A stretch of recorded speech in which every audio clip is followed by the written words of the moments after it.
ನಮಸ್ಕಾರ ವೀಕ್ಷಕರೇ. ನಮಸ್ಕಾರ ವೀಕ್ಷಕರೇ. ಮೇಡಮ್ ಅವರೇ, ಇದೊಂದು ವಿಶೇಷವಾದೊಂದು ವಿಡಿಯೋ ನಿಮ್ಮ ಜೊತೆ ಮಾತಾಡ್ಸೋಣ ಅಂತ. ಕೆಲವೊಂದು ವಿಚಾರದ್ದು ಫ್ಯೂಚರಲ್ಲಿ ಕೆಲವೊಂದು ಆಗೋ ಘಟನೆಗಳ ಬಗ್ಗೆ ದೈವ ನಿಮಗೆ ಸೂಚನೆ ಕೊಡುತ್ತೆ, ಬಟ್ ಅವುಗಳನ್ನ ನೀವು ಎಲ್ಲೂ ಹೇಳೋಕ್ಕೆ ಹೋಗಿಲ್ಲ. ಯಾಕಂದರೆ ಕೆಲವು ಘಟನೆಗಳನ್ನ ಹೇಳೋದು ಬೇಡ ಅಂತಲೇ ನಾವು ಕೇಳಿದ್ರು ಕೂಡ ನೀವು ಹೇಳಲ್ಲ. ಪರ್ಸ್ನಲಾಗಿ ಬೇಕಾದ್ರೆ ಹೇಳ್ತೀರಾ, ಬಟ್ ಪಬ್ಲಿಕ್ಕಿಗೆ ಬೇಡ ಅಂತೀರಾ.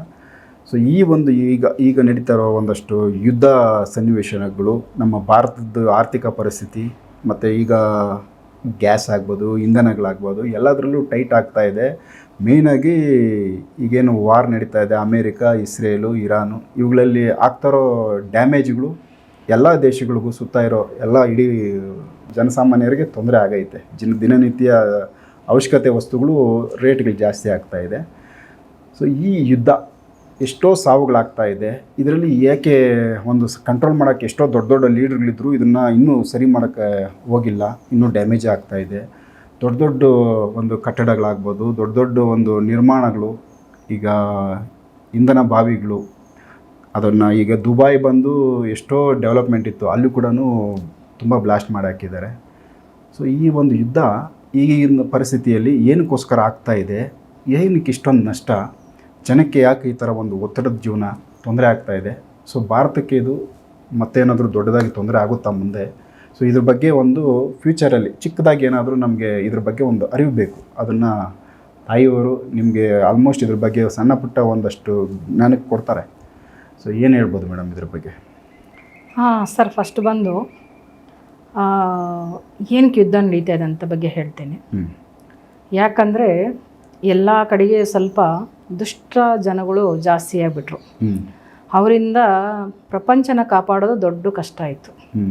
ಇವಾಗ ಪ್ರಪಂಚನ ಕಾಪಾಡಬೇಕಂದ್ರೆ ಅಂಥವ್ರನ್ನ ಅಳಿಸ್ಬೇಕಂದ್ರೆ ಏನು ಮಾಡಬೇಕಂದ್ರೆ ಅವ್ರ ಹತ್ರ ಇರೋ ಏನೇನು ಇದೆಯೋ ಬಾಂಬು ವಸ್ತುಗಳು ಅವೆಲ್ಲ ಇದೆಯಲ್ಲ, ಅವನ್ನೆಲ್ಲ ಖಾಲಿ ಮಾಡಬೇಕು. ಇಲ್ಲಾಂದರೆ ಒಂದೊಂದು ದೇಶನ ನಾಶ ಮಾಡ್ಕೊಂಡು ಹೋಗ್ತಾ ಇರ್ತಾರೆ ಅನ್ನೋದು ನಮಗೆ ಸೂಚನೆ. ಯಾಕೆ ಯಾವ ಥರ ಅಂದ್ರೆ, ಈ ಕಡೆ ಪ್ರಪಂಚನ ಹಾಳಾಗಬಾರ್ದು, ಅವರು ವಸ್ತುಗಳು ಸಾಮಾನು ಏನೇನು ಇಟ್ಟಿದ್ರೆ ಅದು ಖಾಲಿ ಆಗಬೇಕು. ಸೊ ಅಲ್ಲೇನೆ ಅವುಗಳು ನಾಶ ಆಗಬೇಕು. ಇನ್ನು ಯಾರ ದುಷ್ಟ ಜನಗಳು ಇರ್ತಾರೋ ಅದರಿಂದನೇ ಅವ್ರು ಸಾವಾಗಬೇಕು. ಅವ್ರು ಏನು ತಯಾರಿಸಿ ಮಾಡಿದಾರೋ ಅದರಿಂದನೇ ಅದು ಸಾವು. ಯಾಕಂದರೆ ನೀನು ಮಾಡಿದ ಕರ್ಮ ನೀನು ತಿನ್ನು, ಇನ್ನೊಬ್ರಿಗೆ ಯಾಕೆ ಕೊಡ್ತೀಯ? ಇದರಿಂದ ಎಷ್ಟೋ ಜನಗಳು ನೋವು ತಿಂತಾರೆ. ನೀನು ಒಂದು ಕಡೆ ತೊಗೊಂಡೆ ಬಾಂಬ್ ಹಾಕಿದರೆ ಎಷ್ಟು ಜನ ನೋವು ತಿಂತಾರೆ. ಅದಕ್ಕೆ ನಿನ್ನ ದೇಶಕ್ಕೆ ಆಗಲಿ ಅದು ಅನ್ನೋದು ಈ ದೇವ್ರುಗಳು ಮಾಡಿರೋದು ಒಂದಿದು. ಇದು ಬಟ್ ನಾವು ಹೊರಗಡೆ ಹೇಳಂಗಿಲ್ಲ ಇತ್ತು, ಬಟ್ ನೀವು ಕೇಳ್ತಾ ಇದ್ದೀರ ಅಂದರೆ ಹೇಳ್ತಾ ಇದ್ದೀನಿ. ನೋಡಿ, ಈಗ ರಾಷ್ಟ್ರಗಳು ಯಾಕೆ ಇಷ್ಟೊಂದು ಹಾನಿಯ ಒಳಗಾಗ್ತಿದ್ದಾವೆ ಅಂತಂದರೆ, ಅವರು ಮುಂದ್ಗಡೆ ಮಾಡ್ಬೇಕನ್ನೋದು ದೊಡ್ಡ ದೊಡ್ಡ ಘೋರ ಜನಗಳು ಸಾಯಿಸೋದಾಯಿತು. ಎಲ್ಲ ನಮ್ಮ ಭಾರತ ದೇಶ ಒಂದೇ ಆಗ್ಬೇಕನ್ನೋದು ಆಸೆ ಒಂದಿತ್ತು ಅವ್ರಿಗೆ. ನಮ್ಮ ಭಾಷೆ, ನಮ್ಮ ಜನ ಎಲ್ಲ ನಮ್ಮದೇ ಆಗಬೇಕು ಅನ್ನೋದು ಆಸೆ ಇತ್ತು ಅವ್ರಿಗೆ. ಹಾಗಾಗಿ ಅದನ್ನು ಮುಂದೆ ನಡ್ಸ್ಕೊಂಡು ಹೋಗ್ಬೇಕಂತ ಮಾಡ್ತಾಯಿದ್ರು. ಆ ಒಂದು ದಾರಿಯಲ್ಲಿದ್ರು. ಪ್ರತಿಯೊಂದು ದೇಶನೂ ನಮ್ಮ ದೇಶ ಆಗಬೇಕು. ನಮ್ದು ಏನಿದೆ ನಮ್ದು ಆಚಾರ ವಿಚಾರಗಳು ಇವು ಹೋಗ್ಬೇಕು. ಲೇಡೀಸ್ ಹಾಕೋಬೇಕು, ಜೆಂಟ್ಸ್ಗಳು ಇದೇ ಬಟ್ಟೆ ಹಾಕೋಬೇಕು, ಇದೇ ಥರ ಇರಬೇಕು, ಆ ಪದ್ಧತಿಗಳನ್ನ ಮಾಡ್ಕೊಂಡ್ಬೇಕು ಅಂತ ಎಲ್ಲ ನಾವು ವಶಪಡಿಸ್ಕೋಬೇಕು. ನಮ್ಮ ರಾಷ್ಟ್ರ ಆಗಬೇಕನ್ನೋದು ಆಯಿತು. ಅದಕ್ಕೆ ಏನೇನು ಬೇಕೋ ಎಲ್ಲ ಅವ್ರು ಮಾಡ್ಕೊಂಡಿದ್ರು. ಈಗ ನಾನು ಹೇಳ್ತೀನಿ ಅಂತ ಬೇಜಾರು ಮಾಡ್ಕೋಬೇಡಿ. ಅದು ಈ ಥರ ನೀವಲ್ಲ, ಒಳಗಡೆ ದೊಡ್ಡವರು ಎಲ್ಲ ಮಾಡ್ತಾಯಿದ್ರು. ಹಾಗಾಗಿ ಇವಾಗ ನೋಡಿ, ಋಷಿಮನೆಗಳಾಯಿತು, ದೈವಗಳಾಯಿತು, ನಮ್ಮ ದೇಶನ ಕಾಪಾಡಬೇಕು. ಅದಕ್ಕೆ ಅವರೇ ಮಾಡಿದ್ದು ಯುದ್ಧ ಸ್ಟಾರ್ಟ್ ಮಾಡಿದ್ದು. ಇವರು ಮಾಡಿಲ್ಲ. ಇವ್ರಂತಾರೆ ನನ್ನ ದೊಡ್ಡದು ನಾನೇ ದೊಡ್ಡವನು ಅಂತೇಳಿ ಇವ್ರು ಮಾಡ್ತಾರೆ. ಇವರೇನು ಮಾಡಿಲ್ಲ, ಮಾಡಿದ್ದೆಲ್ಲ ದೈವಗಳು ಸ್ಟಾರ್ಟ್ ಮಾಡಿರೋದು. ಇವರೊಂದು ಸೂತ್ರಧಾರಿಗಳು ಅಷ್ಟೇ. ಅವರು ಇವ್ರನ್ನ ಆಪರೇಟ್ ಮಾಡಿ. ಹೌದು, ಇವ್ರ ಕಡೆಯಿಂದ ಅವ್ರನ್ನ ಹೊಡಿಬೇಕಷ್ಟೇ.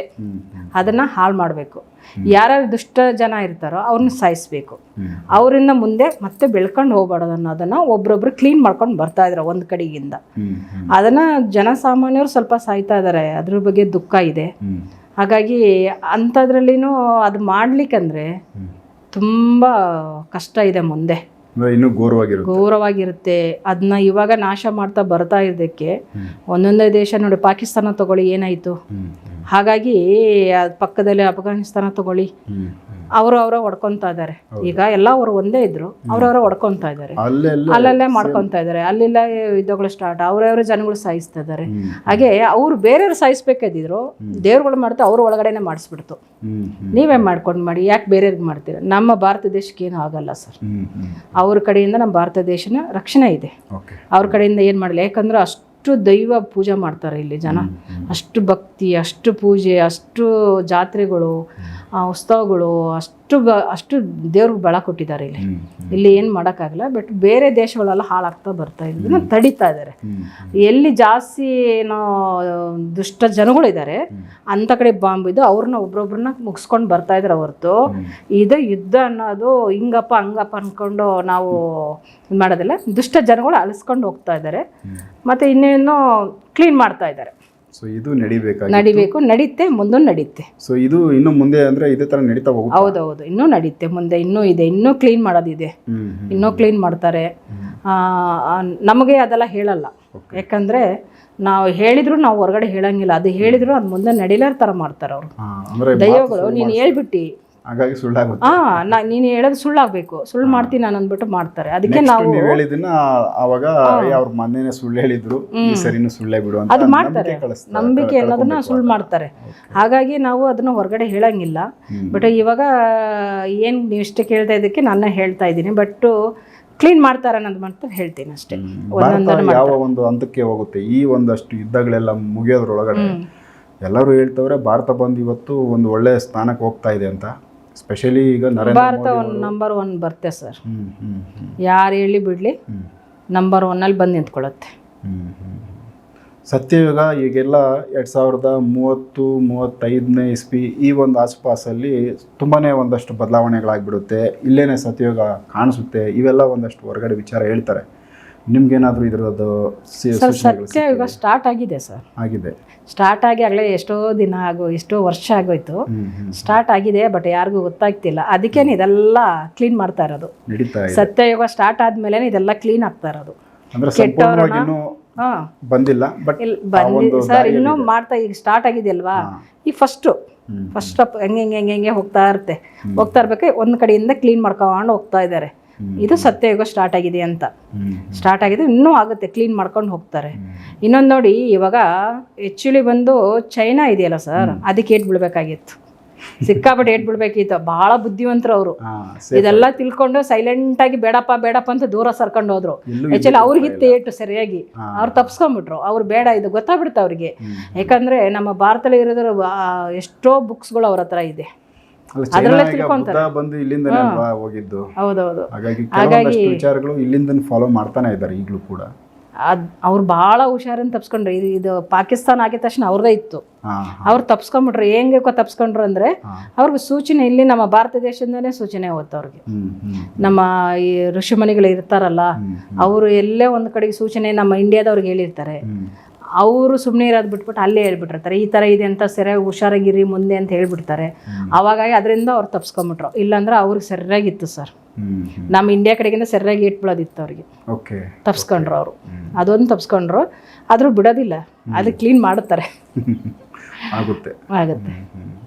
ಸೊ ಈಗ ಬರೋ ಇನ್ನು ಒಂದಷ್ಟು ಯುಗಗಳು ನಮಗೆ, ಈಗ ಕೆಲವರು ಹೇಳ್ತಾರೆ ಈಗ ಇನ್ನು ಈ ವೆಹಿಕಲ್ಗಳಿರೋದಿಲ್ಲ, ಏನು ನಾವು ಬಳಸ್ತಾ ಇದ್ದೀವಿ ಇದೆಲ್ಲ ಹೋಗ್ಬಿಡುತ್ತೆ, ನಾರ್ಮಲ್ ಒಂದು ಸ್ವಲ್ಪ ಹಳೆ ಸ್ಟೈಲ್ಗೆ ಹೋಗ್ತೀವಿ, ಇವೆಲ್ಲ ಹೇಳ್ತಾವ್ರೆ. ಇದೆಲ್ಲ ಜಲ್ದಿ ಆಗುತ್ತಾ?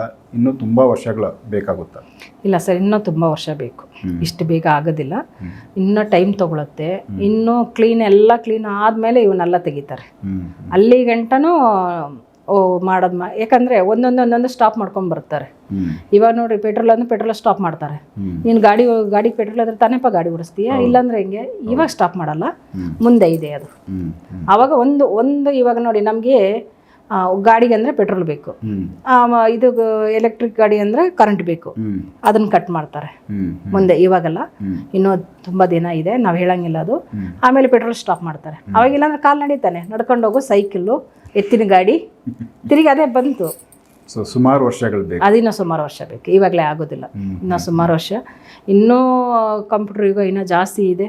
ಇನ್ನು ಬೇರೆ ಬೇರೆ ಥರ ರೋಬೋಟ್ಗಳು ಅವೆಲ್ಲ ಬರೋದಿದೆ. ಅವೆಲ್ಲ ಬಂದಾದ್ಮೇಲೆ ಅವಾಗ ಎಲ್ಲ ಸ್ಟಾಪ್ ಆಗ್ತಾ ಶುರುವಾಗುತ್ತೆ. ಯಾಕಂದರೆ ಅದೊಂದು ಇವಾಗ ಮಾಡ್ತಿದ್ದಾರಲ್ಲ, ಅದು ಬಂದ್ಬಿಡ್ಲಿ, ಅದು ಇದೆ, ಅದೊಂದು ಬಂದಾದ್ಮೇಲೆ ಆಮೇಲೆ ಒಂದೊಂದೊಂದೊಂದು ಸ್ಟಾಪ್ ಆಗುತ್ತೆ. ಅದು ತುಂಬ ದಿನ ತಗೊಳುತ್ತೆ, ಇವಾಗ ಆಗೋದಿಲ್ಲ. ಸೊ ಈಗ ಆಲ್ರೆಡಿ ಸತ್ಯಯುಗ ನಾವು ರನ್ನಿಂಗ್ ಇದೆ, ಅನುಭವಿಸ್ತಾ ಇದ್ದೀವಿ. ಹಂಗೆ ನೋಡೋಕೆ ಹೋದ್ರೆ ಸತ್ಯಯುಗದಲ್ಲಿ ನಾವು ಇವಾಗ ಚೆನ್ನಾಗೇ ಬದುಕ್ತಾ ಇದೀವಿ. ಮೊದಲೆಲ್ಲ ತುಂಬ ಕಷ್ಟ ಇತ್ತು. ಇಲ್ಲಿಂದ ಒಂದು ಅರ್ಧ ಕಿಲೋಮೀಟರ್ ಹೋಗ್ಬೇಕಂದ್ರೆ ನಡಿಗೆ ಹೋಗ್ಬೇಕಿತ್ತು. ಇವಾಗೆಲ್ಲ ವೆಹಿಕಲ್ಗಳಿದ್ದಾವೆ. ಸರ್ ನಮ್ಮ ಭಾರತ ದೇಶ ಚೆನ್ನಾಗಿದೆ ಸರ್. ಅದೇ ಪಕ್ಕದಲ್ಲಿ ತಗೊಳ್ಳಿ, ಯುದ್ಧ ಮಾಡ್ಕೊಂಡು ಅವ್ರು ಎಷ್ಟು ಕಷ್ಟ ಪಡ್ತಾ ಇದಾರೆ, ಅಲ್ಲಿ ಹೋದ ಮೇಲೆ ಗೊತ್ತಾಗೋದು ಎಷ್ಟು ಕಷ್ಟ ಇದೆ ಅಂತ. ಒಂದೊಂದು ವಸ್ತುಗೆ, ಒಂದು ನೀರು ಕುಡಿಯೋಕೆ ವಸ್ತುಗಾದ್ರೂ ಎಷ್ಟು ಕಷ್ಟ ಪಡ್ತಾ ಇದಾರೆ ಅಂತ ನೋಡ್ಬೇಕು. ಇವಾಗ ನಾವು ಇಲ್ಲಿ ನಮ್ಮ ದೈವ ಜಾಸ್ತಿ ಚೆನ್ನಾಗಿದೆ ಅಂತ ನಮ್ಮನ್ನು ಚೆನ್ನಾಗಿಟ್ಟಿದೆ, ಆಯ್ತಾ. ಅಲ್ಲಿ ನಮ್ದು ಒಂದು ಭಾರತ ದೇಶದೊಳಗೆ ಒಂದು ಬಾಂಬ್ ಬಿದ್ದು ಬಿಡ್ಲಿ, ಎಷ್ಟು ಕಷ್ಟ ಆಗುತ್ತೆ ನೋಡಿ. ಡ್ಯಾಮೇಜ್ ಏನಾದರೂ ದೊಡ್ಡ ಡ್ಯಾಮೇಜ್ ಆಯ್ತು, ನಷ್ಟ ಅನುಭವಿಸ್ಬೇಕು. ಹೌದೌದು. ಹಾಗಾಗಿ ಬೇರೆ ದೇಶಗಳೆಲ್ಲ ಅವ್ರದ್ದೆಲ್ಲ ಮುಗಿಬೇಕು, ಆಮೇಲೆ ನಮ್ಮ ಕಡೆಗೆ ಬರ್ತಾರೆ. ದೈವ ಇಲ್ಲಿ ಯಾವ ಥರ ಬದುಕಬೇಕು ಅಂತ ಏನಾದರೂ ನಿಮಗೆ ತಿಳಿಸಿದೆಯಾ ಮೇಡಮ್? ಇಲ್ಲ ಸರ್, ಬದುಕಬೇಕನ್ನೋದು ಸತ್ಯ ದಾರಿಯಲ್ಲಿ ಹೋಗಿ, ಸುಳ್ಳು ಹೇಳ್ಬೇಡಿ, ಆಮೇಲೆ ಇನ್ನೊಬ್ರಿಗೆ ಮೋಸ ಮಾಡಬೇಡಿ, ಈ ಮಾಟ ಮಂತ್ರ ಮಾಡಬೇಡಿ, ಎಲ್ಲ ನನಗೆ ಬೇಕನ್ನೋದು ಮಾಡಬೇಡಿ. ಇವನ್ನೆಲ್ಲ ಸ್ವಲ್ಪ ಇಷ್ಟು ದಿನ ಮಾಡಿದ್ದೀರಾ ಆಯಿತು, ಇನ್ನು ಮುಂದೆ ಮಾಡಬೇಡಿ. ಒಳ್ಳೆ ದಾರಿಯಲ್ಲಿ ನಡ್ಕೊಳ್ಳಿ ಅಂತ ಹೇಳುತ್ತೆ, ನಡ್ಕೊಳ್ಳಲ್ವಾ, ನಿಮಗೂ ಕಾದಿದೆ ಮುಂದೆ, ನಿಮ್ಮನ್ನು ತೆಗಿತಾರೆ, ಬಿಡೋದಿಲ್ಲ. ಒಳ್ಳೆಯವ್ರು ಮಾತ್ರ ಉಳ್ಕೊಂಡು ಹೋಗ್ತಾರೆ. ಒಂದು ಚಾನ್ಸ್ 3 ಚಾನ್ಸ್ ಕೊಡ್ತಾರೆ. ಅದರಲ್ಲೇ ನೀವು ಏನಾರು ಆಯ್ತಪ್ಪ ಅಂದ್ಬಿಟ್ಟು ಏನಾರು ನೀವು ಸರಿ ದಾರಿಲಿ ನಡ್ಕೊಂಡು ಹೋಗ್ಬಿಟ್ರೆ ನೀವು ಬಚಾವು. ಇಲ್ಲ ನನಗೆ ದುರಾಸೆ ಅಂತ ಅನ್ಕೊಂಡು ಹೋಗ್ತಾ ಇದ್ರೆ ಕಾಯಿಲೆಗಳು ಕೊಟ್ಟು ಒಬ್ರೊಬ್ರು ತೆಗಿತಾರೆ. ಈ ಥರ ಮತ್ತೆ ಏನಾದರೂ ಕಾಯಿಲೆಗಳು ಬರೋಂಥವು ಇದಾವ? ಸದ್ಯಕ್ಕಿಲ್ಲ ಸರ್, ಇವಾಗ ಯಾವುದೂ ಇಲ್ಲ, ಮುಂದೆ ಹೇಳಂಗಿಲ್ಲ. ಅದೊಂದು ನಮಗೆ ಆಜ್ಞೆ ಇರೋರಿಗೆ ಹೇಳಲ್ಲ. ಓಕೆ. ಸೊ ಇನ್ನೇನಾದರೂ ನಮ್ಮ ವೀಕ್ಷಕರಿಗೆ ಚಿಕ್ಕದಾಗಿ ಹೇಳೋದಿದ್ರೆ ನೀವು ಹೇಳ್ಬಿಡಿ, ಈ ವಿಡಿಯೋ ಕ್ಲೋಸ್ ಮಾಡ್ಕೊಳ್ಳೋಣ. ನೆಕ್ಸ್ಟ್ ಬೇರೆ ವಿಚಾರ ಮಾತಾಡೋಣ. ಅದೇ ಸರ್, ಇವಾಗ ನೋಡಿ, ಒಳ್ಳೆ ಕೆಲಸ ಮಾಡಿ, ಒಳ್ಳೆ ಮಾತು ಮಾತಾಡಿ, ಒಂದು 4 ಜನಕ್ಕೆ ನೀವು ಉಪಯೋಗ ಥರ ಕೆಲಸ ಮಾಡಿ, ಅವ್ರಿಗೆ ಸಹಾಯ ಮಾಡಿ. ಮಾಟ ಮಂತ್ರ ಬಿಟ್ಬಿಡಿ, ದಯವಿಟ್ಟು ಮಾಟ ಮಂತ್ರ ಬಿಟ್ಬಿಡಿ. ಇನ್ನೊಬ್ರು ನೋಯಿಸ್ತೀನಿ, ಮಾಡ್ತೀನಿ, ಸೇಡ್ ತೀರ್ಸ್ಕೊತೀನಿ, ಹಂಗೆ ಮಾಡ್ತೀನಿ, ಹಿಂಗೆ ಮಾಡ್ತೀನಿ ಅದು ಬಿಟ್ಬಿಡಿ. ರೌಡಿ ಜಾಮ್ ಅನ್ನೋದು ಪೂರ್ತಿ ಬಿಟ್ಬಿಡಿ. ಒಬ್ಬರು ಸಾಯಿಸತ್ತೀನಿ, ಮಾಡ್ತೀನಿ ಅನ್ನೋದು ಬಿಟ್ಬಿಡಿ. ಅದು ಒಳ್ಳೇದಲ್ಲ, ನಿಮಗೆ ಅದು ತುಂಬ ಕಷ್ಟ ಕೊಡುತ್ತೆ. ಮತ್ತು ಈ ಲೇಡೀಸ್ ವಿಚಾರ, ಅದು ಸ್ವಲ್ಪ ದೂರ ಇರಿ. ಇದ್ರ ಬಗ್ಗೆ ನಾನು ಹೇಳ್ತೀನಿ. ಇನ್ನೊಂದು ದಯವಿಟ್ಟು ಹೇಳ್ತೀನಿ ಅಂದರೆ, ಮಾಟ ಮಂತ್ರ ದಯವಿಟ್ಟು ಯಾರಿಗೂ ಮಾಡಬೇಡಿ. ಅದರಿಂದ ನಿಮಗೆ ಕಾದಿರುತ್ತೆ ಮಾತ್ರ ನಿಮ್ಮದು. ಅದರಲ್ಲಿಂದ ನಾನು ಸಂತೋಷ ಪಡ್ತೇನೆ, ಸ್ವಲ್ಪ ದಿನ ಮಾತ್ರ ಆ ಸಂತೋಷ. ಅದು ನಾವು ಏನಾದ್ರು ತೆಗೆದಾಗ ರಿಟರ್ನ್ ನಿಮ್ಗೆ ಆಗೇ ಆಗುತ್ತೆ. ಅವ್ರು ಏನೇನು ಆಗಿತ್ತೋ ಆ ನೋವು ನಿಮಗೆ ಆಗುತ್ತೆ. ಬೇರೆಯವ್ರು ಕಷ್ಟ ಕೊಟ್ಟು ಸಂತೋಷ ಪಡ್ತೀನಿ ಅಂತ ಅನ್ಕೋಬೇಡಿ, ಆ ನೋವು ನಿಮಗೂ ಬರುತ್ತೆ. ಒಳ್ಳೆ ದಾರಿಯಲ್ಲಿ ನಡ್ಕೊಂಡು ಹೋಗಿ, ಅಷ್ಟೇ ನಾನು ಹೇಳ್ತೀನಿ. ಓಕೆ. ಸೊ ಒಳ್ಳೇದಾಗಲಿ. ಸೊ ವೀಕ್ಷಕರು, ಯಾಕಂದರೆ ಮುಂದಿನ ನಮ್ಮ ಒಂದಷ್ಟು ಪ್ರಪಂಚದ ಭವಿಷ್ಯ ಯಾವ ಥರ ಇದೆ ಅನ್ನೋದನ್ನ, ಅಂದರೆ ಇದ್ರ ಬಗ್ಗೆ ಎಷ್ಟು ಸಾಧ್ಯ ಮೇಡಮ್ ಅವ್ರು ಹೇಳೋಕ್ಕೆ, ಕೆಲವೊಂದಷ್ಟು ಘಟನೆಗಳು ಅವ್ರಿಗೆ ಗೊತ್ತಿದ್ರೂ ಸೊ ಎಷ್ಟು ಹೇಳೋಕ್ಕೆ ಸಾಧ್ಯ ಅವುಗಳನ್ನ ಹೇಳ್ಬೋದು. ಹಾಗಾಗಿ ಅದನ್ನು ತಿಳಿಸಿದ್ದಾರೆ. ಎಲ್ಲಿ ನಮ್ಮ ಅಂದರೆ ದೇಶ, ನಮ್ಮ ಭಾರತಕ್ಕೆ ಎಲ್ಲ ಕಡೆಯಿಂದನೂ ಒಂದು ದೈವದ ರಕ್ಷಣೆ ಇರೋದ್ರಿಂದ ಅಂಥ ದೊಡ್ಡ ಡ್ಯಾಮೇಜ್ ಆಗಿಲ್ಲ ಅಂದರೂ ಸಣ್ಣ ಪುಟ್ಟ ಡ್ಯಾಮೇಜ್ ಆಗ್ಬೋದೇನೋ, ಬಟ್ ಎಲ್ಲ ಅಂದರೆ ಇರೋದ್ರಲ್ಲಿ ಸೇಫು ಅಂತ ಹೇಳ್ಕೊಬೋದು.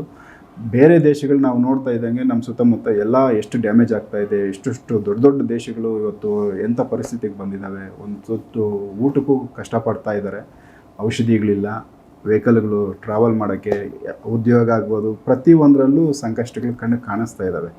ಸೊ ಇದು ಒಂದು ತಿಂಗಳಲ್ಲಿ ಇಷ್ಟು ಬದಲಾವಣೆ ಆಗಿರೋದು.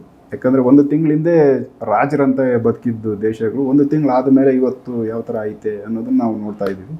ಸೊ ಏನೂ ಇಲ್ಲಿ ಶಾಶ್ವತ ಇಲ್ಲ. ಏಟು ಬಿದ್ದಾಗ ಎಫೆಕ್ಟ್ ಹೆಂಗಿರುತ್ತೆ ಅನ್ನೋದನ್ನು ನಾವು ನಮಗೆ ಬಿಡಬೇಕು ಅಂತಿಲ್ಲ, ಯಾರಿಗೋ ಬಿದ್ದಾಗ ನಾವು ನೋಡಿ ಕಲ್ಕೊಂಡ್ರೆ ಆಯಿತು. ಸೊ ಈ ವಿಚಾರಗಳು. ಸೊ ಇದು ಒಂದಷ್ಟು ಚಿಕ್ಕದಾಗಿ ಲೋಕದ ಬಗ್ಗೆ ಈಗ ನಡೀತಾರೋ ಒಂದು ಸನ್ನಿವೇಶಗಳಿಗೆ ಸಂಬಂಧಪಟ್ಟಂತೆ ಮೇಡಮ್ ಅವ್ರ ಜೊತೆ ಮಾತಾಡಿದ್ದೀನಿ. ನೆಕ್ಸ್ಟು ಬೇರೆ ವಿಚಾರಗಳನ್ನ ಅವ್ರ ಜೊತೆ ಮಾತಾಡ್ತಾ ಹೋಗ್ತೀನಿ, ಎಪಿಸೋಡ್ ನೋಡ್ತಾ ಹೋಗಿ. ನಮಸ್ಕಾರ.